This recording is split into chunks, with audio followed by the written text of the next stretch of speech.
The Masai Mara National Reserve is a large game reserve in southwestern Kenya, which is the northern continuation of the Serengeti National Park Game Reserve in Tanzania.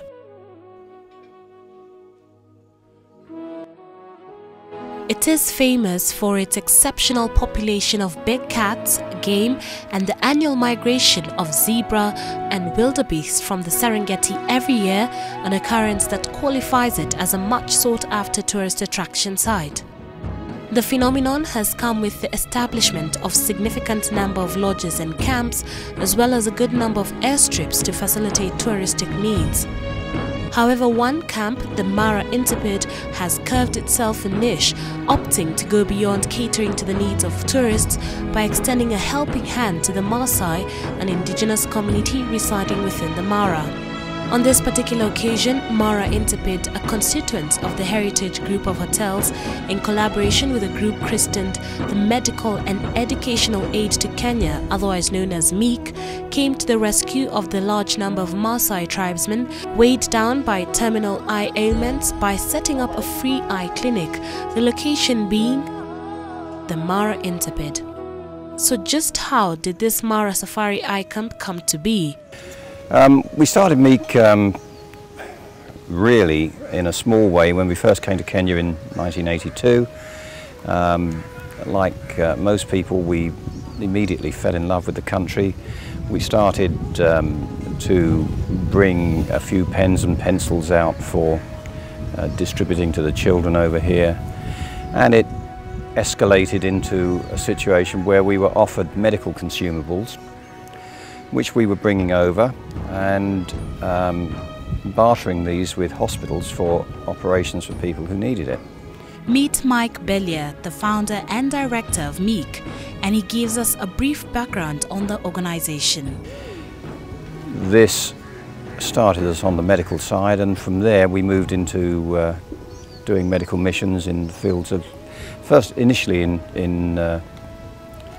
pediatric cardiac surgery, and then later on into ophthalmics and then orthopedics.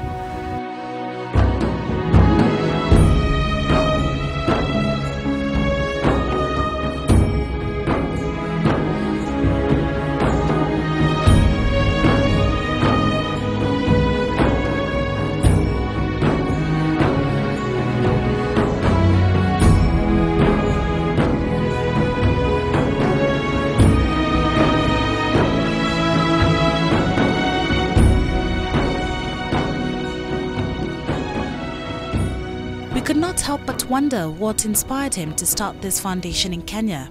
Those early years when we came in 1982, I was walking along the beach here, watching the fishermen work, and I suddenly realised that one of them was wearing one of my t-shirts.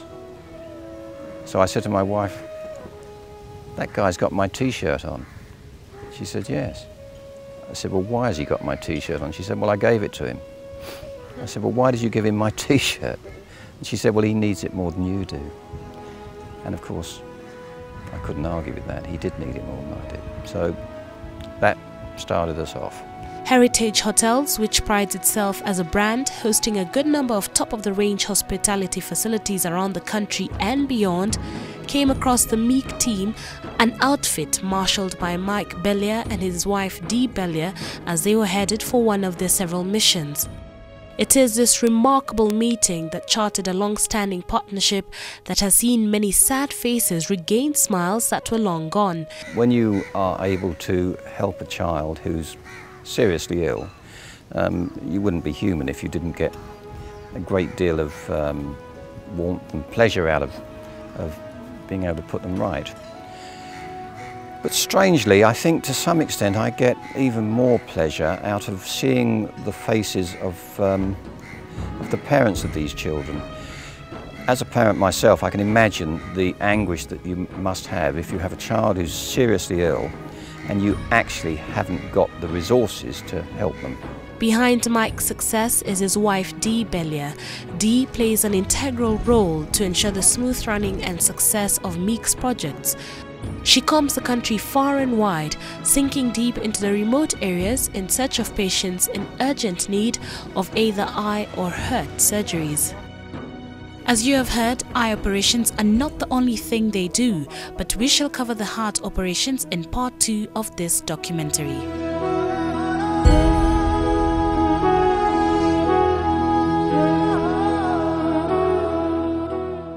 The eye diseases that are being dealt with here are trachoma, glaucoma and cataracts. We understand that these diseases are prevalent in the Maasai and other nomadic communities, and we sought to find out why. Hapa mahali tuko ni hao wa Maasai ni wafugaji. Ni watu wanafuga ng'ombe, kondoo na kila kitu. Na mahali wanaishi katikati ya boma yao inaleta ng'ombe, wanachenga boma round, wanaleta ng'ombe katikati. Utaweza pata mara mingi wanapata shida ya hii macho kwa sababu ya mainsi.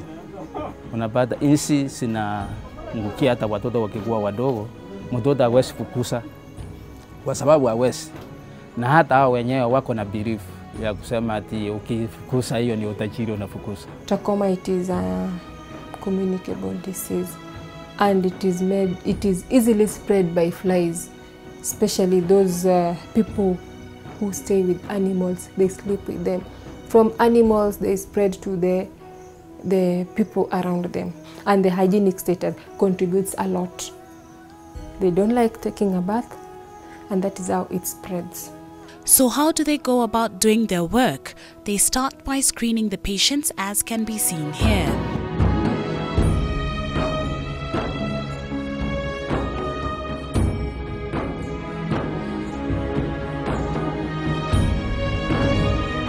Those you see with tape above one eye are those who need an operation, and the tape indicates which eye to be operated on.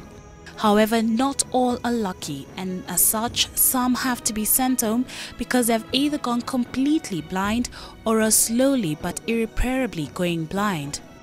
The doctors here, however, did mention that where a young patient is concerned, they do all they can since he still has his life ahead of him. There are tens of thousands, I would imagine, of cases like this, and of course one can only do what one can do. It's one of those cases where I wish we could come over every week. I wish I could get a team every week and come and pick all these things up. However, in the case of an older person, all they do is teach them how to live life as normally as possible in spite of being visually impaired. We decided to do a few case studies on some of the patients being treated. Take a look at this young fellow. It is an indication of trachoma, but on top of the trachoma, there is another complication. Everything just is compact together. You can't really tell where the iris is, you can't tell where the anterior chamber is, the cornea, everything is together like this, and blood vessels all over the cornea. That one, it is just, even you can't try doing anything in that kid, in both eyes.